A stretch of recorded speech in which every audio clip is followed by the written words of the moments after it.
Good evening दोस्तों। हाँ, आप सभी को बीपीएससी एजुकेशन सेंटर पर आप सभी का बहुत बहुत स्वागत है। जैसा कि पिछली कक्षा में हम नदियों के बारे में चर्चा किए थे, ठीक है। नदियों के बारे में हम चर्चा के क्रम में ये देखने का प्रयास किए थे कि नदियों को दो भागों में बांटा गया, एक हिमालयन नदियाँ, एक प्रायद्वीपीय नदियाँ, ठीक है। एक हिमालयन नदियाँ, एक प्रायद्वीपीय नदियाँ। हिमालयन नदियाँ के अंतर्गत जो नदी आती है वो सिंधु, झेलम, चिनाब, रावी, व्यास, ठीक है। और गंगा, ब्रह्मपुत्र और यमुना, समझ में आ गया। इन सब के बारे में हम चर्चा कर चुके हैं। हम ये चर्चा किए थे कि यहाँ एक मानसरोवर झील है और सिंधु नदी मानसरोवर झील होते हुए लद्दाख में दोमच नामक स्थान पे भारत में प्रवेश करती है। इसके बाद ये पाकिस्तान में जाती है, पाकिस्तान होते हुए फिर ये अरब सागर में गिर जाती है, ठीक है। और इसी मानसरोवर झील से एक नदी और निकलती है, ब्रह्मपुत्र नदी, ठीक है। ये अरुणाचल के पास भारत में प्रवेश करती है और प्रवेश करने अरुणाचल में इसे दिहांग नाम से जाना जाता है। ब्रह्मपुत्र नदी को अरुणाचल प्रदेश में दिहांग नाम से जाना जाता है। फिर ये आगे बढ़ती है और असम होते हुए बांग्लादेश में जाती है और फिर ये बंगाल की खाड़ी में गिर जाती है, ठीक है। और हम गंगा नदी के बारे में चर्चा किए थे कि यहाँ एक उत्तराखंड में एक गंगोत्री हिमनद है जहाँ से गंगा नदी निकलती है, उत्तर प्रदेश, बिहार, पश्चिम बंगाल होते हुए बांग्लादेश के बाद फिर बंगाल की खाड़ी में गिर जाती है। और हम ये बताए थे कि जिस स्थान पर गंगा नदी की जलधारा और ब्रह्मपुत्र नदी की जलधारा मिलती है उसे मेघना नाम से जाना जाता है। क्या नाम से जाना जाता है? मेघना नाम से जाना जाता है। ये सब चर्चा पिछली कक्षाओं में हमने कर लिया है, ठीक है। और सहायक नदियों के बारे में भी चर्चा हमने कर लिया है, जैसे कि गंगा नदी की प्रमुख सहायक नदी कौन सा है? यमुना। गंगा की प्रमुख सहायक नदी कौन है? तो यमुना। कौन सी नदी है? यमुना, ठीक है। और हम सिंधु नदी के बारे में बात किए थे। सिंधु नदी की सबसे बड़ी सहायक नदी कौन सा है? वो है चिनाब। कौन सा नदी है? चिनाब। चिनाब सिंधु नदी की सबसे क्या है? बड़ी सहायक नदी है, ठीक है। अब हम प्रायद्वीपीय नदियों की बात करेंगे। प्रायद्वीपीय नदियों की बात करेंगे तो हम देखेंगे कि यहाँ छत्तीसगढ़ के रायपुर जिले से यहाँ से 3 नदी निकलती है। कितनी नदी निकलती है? यहाँ से 3 नदी निकलती है, ठीक है। एक नदी यहाँ से निकली और अरब सागर में गिर गई, इसे नर्मदा नाम से जाना जाता है। क्या नाम से जाना जाता है? नर्मदा। क्या नाम से जाना जाता है? नर्मदा। यहाँ से एक और नदी निकलती है, सोन नदी, जो उत्तर दिशा की ओर बहते हुए गंगा से मिल जाती है, ठीक है। ये उत्तर दिशा की ओर बहते हुए किससे मिल जाती है? गंगा नदी से मिल जाती है, पटना के पास। गंगा और सोन के संगम पे पटना शहर स्थित है, ठीक है। अब चलेंगे एक और नदी के बारे में हम देखेंगे। यहाँ से एक और नदी निकलती है, महानदी, जो कि बंगाल की खाड़ी में गिर जाती है। समझ में आया? यहां से एक और नदी कौन सी निकलती है? तो महानदी, ठीक है। और हमने एक और नदी के बारे में बताया जिसका नाम क्या है? सोन नदी। क्या नाम है?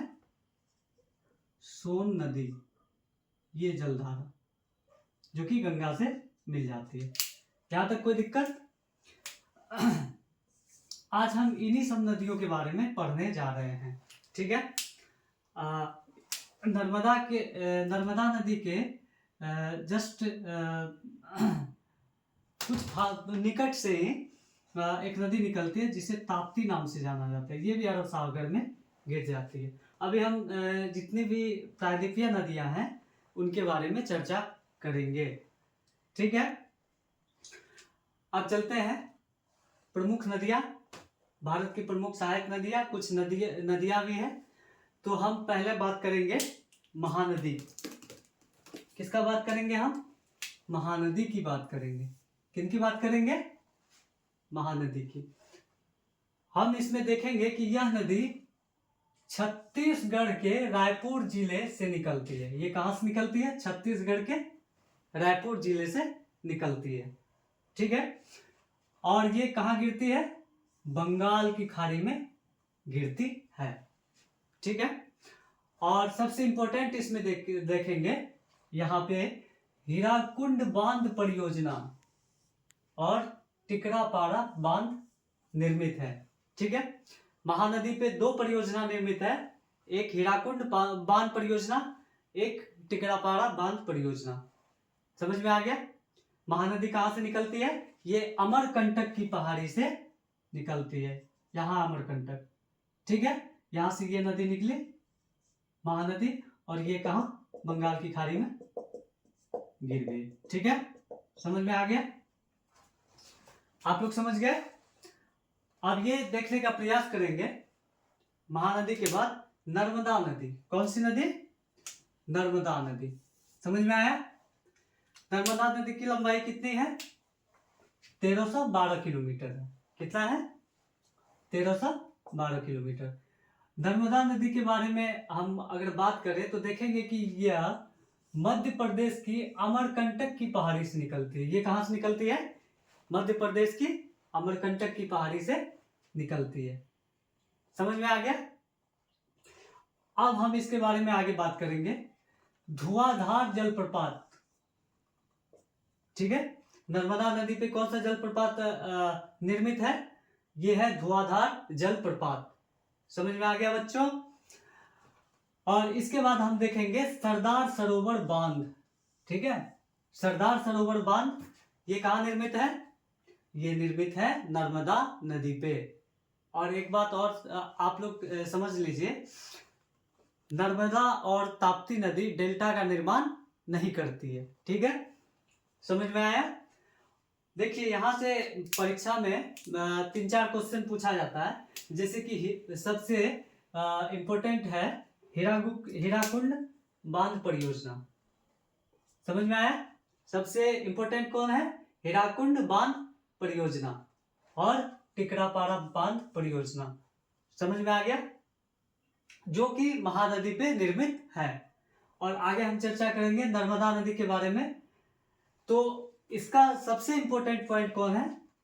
धुआंधार जलप्रपात और सरदार सरोवर बांध। ये काफी बार एग्जाम में आया भी है, ठीक है।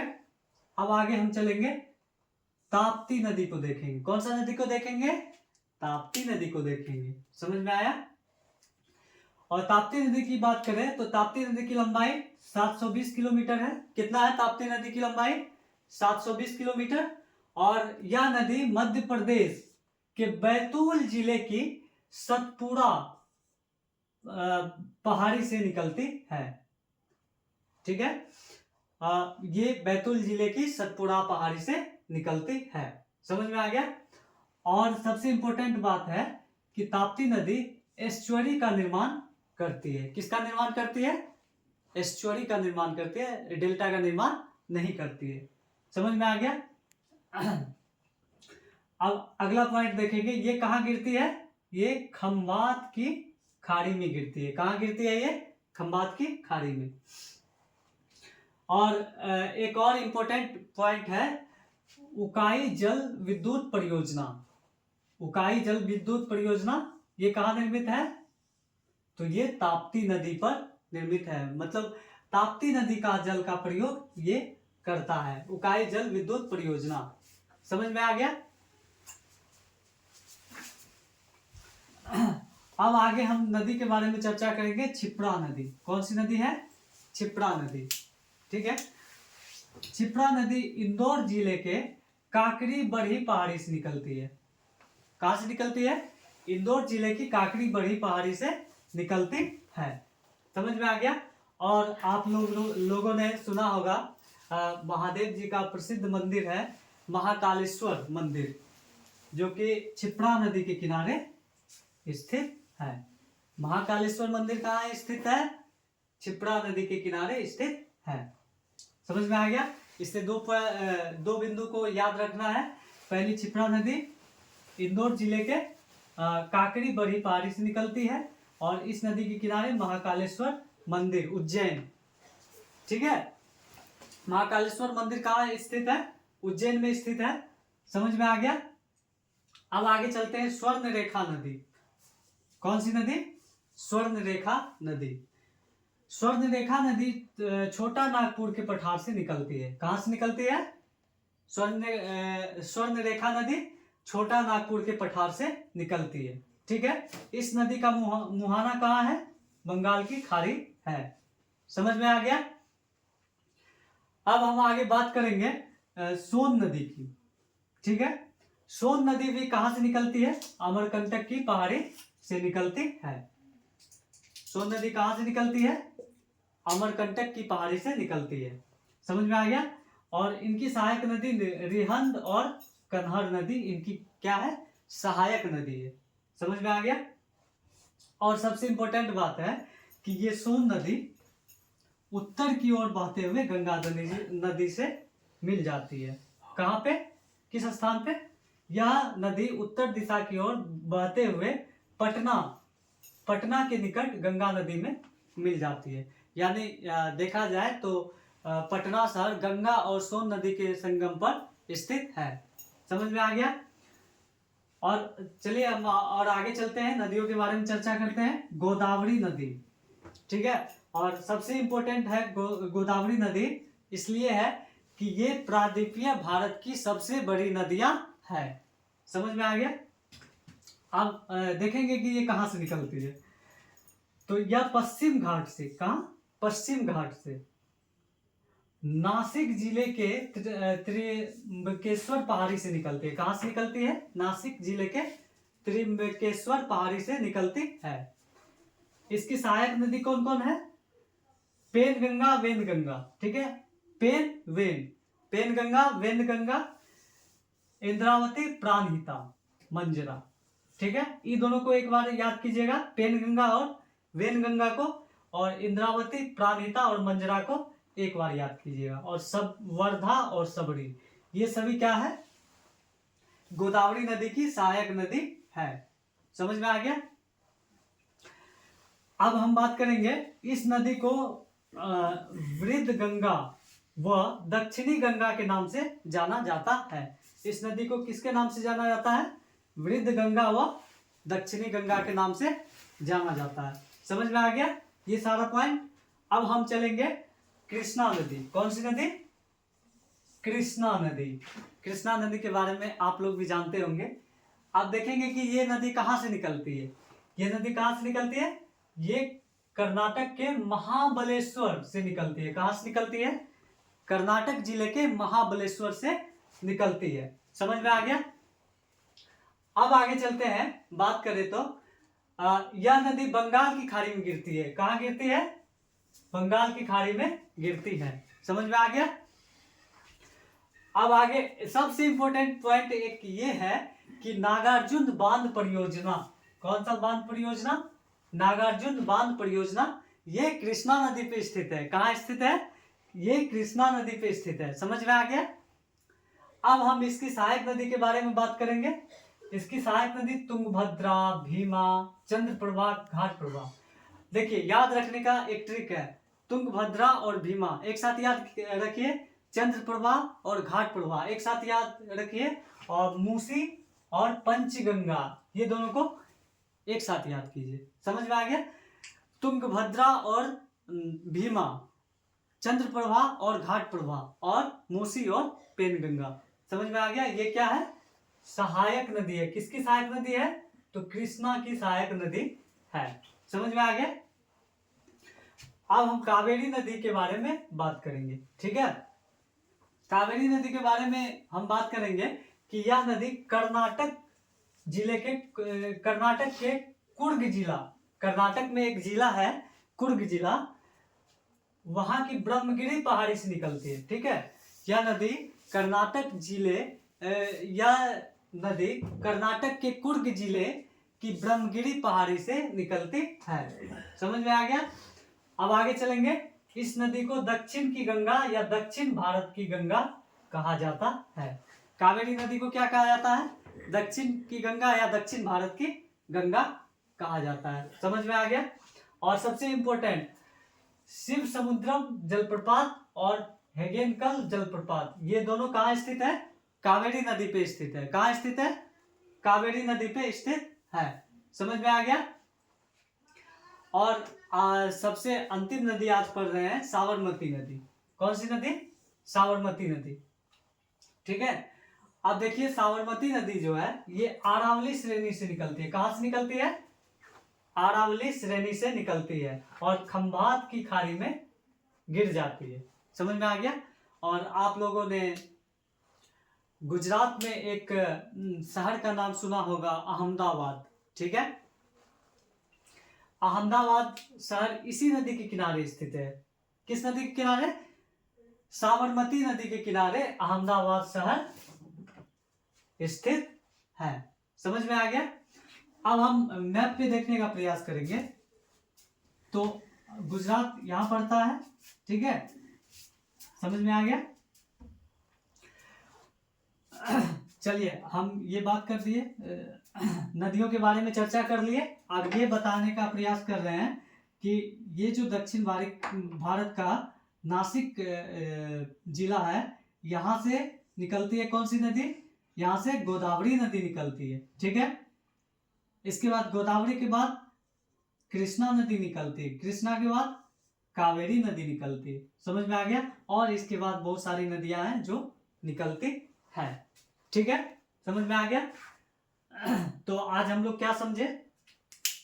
आज हम लोग महानदी के बारे में चर्चा किए, जो कि छत्तीसगढ़ के रायपुर जिले से निकलती है, बंगाल की खाड़ी में गिर जाती है। और हीराकुंड बांध परियोजना महानदी पे निर्मित है। और टिकरापारा बांध परियोजना ये भी महानदी पे निर्मित है। ठीक है, अब दूसरा हम बात करेंगे नर्मदा नदी के बारे में। ठीक है, नर्मदा नदी मध्य प्रदेश की अमरकंटक की पहाड़ी से निकलती है और इस नदी पर धुआंधार जलप्रपात क्या है? निर्मित है। ठीक है, अच्छा, नर्मदा नदी अमरकंटक की पहाड़ी से निकलती है, लेकिन गिरती कहाँ है? ये गिरती है अरब सागर में। कहाँ गिरती है? अरब सागर में। ठीक है, कहाँ गिरती है नर्मदा नदी? अरब सागर में। समझ में आ गया। और धुआंधार जलप्रपात कहाँ स्थित है? नर्मदा नदी पे, क्योंकि धुआंधार एक स्थान है जहां पे जल की धारा ऊंचाई से गिरती है। ठीक है, यहीं पे कौन सी क्या कहते हैं, जलप्रपात स्थित है? धुआंधार जलप्रपात। समझ में आ गया। अब हम आगे बताने का प्रयास करेंगे कि सरदार सरोवर बांध नर्मदा नदी पे ही स्थित है। ताप्ती नदी, ताप्ती नदी मध्य प्रदेश के बैतूल जिले की सतपुड़ा पहाड़ी से निकलती है। यह नदी एस्चुअरी का निर्माण करती है। किसका निर्माण करती है? एस्चुअरी की। यह नदी खंभात की खाड़ी में गिरती है। कहाँ गिरती है? खंभात की खाड़ी में। और उकाई जल विद्युत परियोजना जो है वो ताप्ती नदी के जल का उपयोग करती है। ठीक है, आगे क्षिप्रा नदी के बारे में बात करें तो ये इंदौर जिले के काकड़ी बरही पहाड़ी से निकलती है। और इस नदी के किनारे कौन सा मंदिर निर्मित है? महाकालेश्वर मंदिर। ठीक है, महादेव जी का प्रसिद्ध मंदिर है। वो कहाँ स्थित है? क्षिप्रा नदी के किनारे। इसके बाद स्वर्ण रेखा नदी का बात करें तो ये छोटा नागपुर पठार, यानी माने तो झारखंड आप लोग समझते होंगे। यहाँ बिहार है तो यहाँ झारखंड। ठीक है, छोटा नागपुर का पठार कहाँ स्थित है? झारखंड में। तो स्वर्णरेखा नदी छोटा नागपुर के पठार से निकलती है। समझ में आ गया। और इस नदी का मुहाना कहाँ है? बंगाल की खाड़ी है। समझ में आ गया। इससे ज्यादा पॉइंट नहीं रहता है, कुछ पॉइंट रहता है। आगे हम सोन नदी का बात करें तो यह नदी अमरकंटक की पहाड़ी से निकलती है। कहां से निकलती है? अमरकंटक की। याद रखिएगा, महानदी, नर्मदा और सोन, ये तीनों कहां से निकलती है? ये तीनों अमरकंटक की पहाड़ी से निकलती है। और इसकी सहायक नदी कौन है? रिहंद और कन्नड़। ठीक है। और सोन नदी उत्तर दिशा की ओर बहते हुए पटना के निकट गंगा नदी में मिल जाती है। ठीक है। अब आगे हम गोदावरी नदी की बात करें तो यह पश्चिम घाट में नासिक जिले, ठीक है, पश्चिम घाट में नासिक जिले, ये पश्चिम घाट कहाँ पड़ता है? तो ये महाराष्ट्र में पड़ता है। समझ में आ गया? नासिक जिले की त्र्यंबकेश्वर पहाड़ी से निकलती है। समझ में आ गया? और कहाँ गिरती है? ये कहाँ गिरती है बताइए? ये गिरती है बंगाल की खाड़ी में। कहाँ गिरती है? बंगाल की खाड़ी में। समझ में आ गया? अमरकंटक की पहाड़ी से निकलती है और कहाँ गिरती है? बंगाल की खाड़ी में गिरती है। इसकी सहायक नदी के बारे में, वेनगंगा, इंद्रावती, प्राणहिता, मंजरा, वर्धा और सबरी। ठीक है। कई बार एग्जाम में पूछा गया है इंद्रावती, प्राणहिता, मंजरा, ये तीनों इंपोर्टेंट है। ये तीनों क्या है? एग्जाम की दृष्टि से इंपोर्टेंट है। समझ में आया? और इसे वृद्ध गंगा या दक्षिणी गंगा के नाम से जाना जाता है, गोदावरी नदी को। समझ में आ गया? अब हम चलेंगे कृष्णा नदी। ठीक है। कृष्णा नदी के बारे में बात करेंगे तो ये महाबलेश्वर से निकलती है। कहां से निकलती है? महाबलेश्वर। महाबलेश्वर कहाँ पड़ता है? कर्नाटक में पड़ता है। यह नदी बंगाल की खाड़ी में गिरती है। यह नदी भी कहाँ गिरती है? बंगाल की खाड़ी में। इस नदी पर नागार्जुन बांध परियोजना पूछा गया एग्जाम में। नागार्जुन बांध परियोजना किस नदी पे है? तो ये कृष्णा नदी पे है। समझ में आ गया? इनकी सहायक नदी क्या है? तुंगभद्रा और भीमा। कृष्णा की सहायक नदी है चंद्रप्रभा, घाटप्रभा। ये किसकी सहायक नदी है? कृष्णा नदी की सहायक नदी है। मूसी और पंचगंगा भी ये कृष्णा नदी की सहायक नदी है। समझ में आ गया? अब हम आगे चलेंगे, कावेरी नदी के बारे में बात करेंगे। यह नदी कर्नाटक के कुर्ग जिले की ब्रह्मगिरी पहाड़ी से निकलती है। कहां से निकलती है कावेरी नदी? कावेरी नदी कर्नाटक के कुर्ग जिले के ब्रह्मगिरी पहाड़ी से निकलती है और इस नदी को दक्षिण की गंगा या दक्षिण भारत की गंगा कहा जाता है। ठीक है। ये भी पूछा गया एग्जाम में, दक्षिण भारत की गंगा किस नदी को कहा जाता है? तो ये कावेरी नदी को कहा जाता है। इस नदी पर कौन सा जलप्रपात निर्मित है? शिव समुद्रम जलप्रपात और हेगेनकल जलप्रपात। ठीक है। और सबसे लास्ट वाला देखेंगे साबरमती। साबरमती अरावली श्रेणी से निकलती है और खंभात की खाड़ी में गिरती है। और अहमदाबाद शहर गुजरात का एक प्रसिद्ध शहर है जो कि ये कावेरी नदी के किनारे स्थित है। किस नदी के किनारे स्थित है? सॉरी, माफी चाहते हैं। ये जो है साबरमती नदी के किनारे स्थित है। समझ में आ गया? तो दोस्तों आप लोग बताइएगा कि ये क्लास कैसा लगा, और अगर अच्छा लगा तो लाइक कीजिए, शेयर कीजिए और अपने दोस्तों के पास भी शेयर कीजिए और अपना फीडबैक जरूर दीजिए, जिससे ये लगेगा कि हम जो पढ़ाए हैं आपके दृष्टि से बहुत अच्छा है। ठीक है। और हम एक बात कहना चाहेंगे कि हम जो भी पढ़ाते हैं आप अपने कॉपी में भी नोट कीजिए। ठीक है। सिर्फ लेक्चर सुन लेने से याद नहीं होगा। समझ में आ गया? क्योंकि जो चीज आप लिख देते हैं वो चीज फिर आपको याद रहता है। समझ में आ गया? तो इसीलिए कहेंगे कि जो भी हम पढ़ाए हैं, जैसे कि हम आज पढ़ाए हैं नर्मदा, ताप्ती, महानदी, सोन नदी, क्षिप्रा नदी, स्वर्णरेखा नदी, गोदावरी, कृष्णा, कावेरी और साबरमती नदी के बारे में आप सबों के बीच चर्चा किए हैं। ठीक है। तब तक के लिए गुड नाइट। आपका दिन शुभ रहे।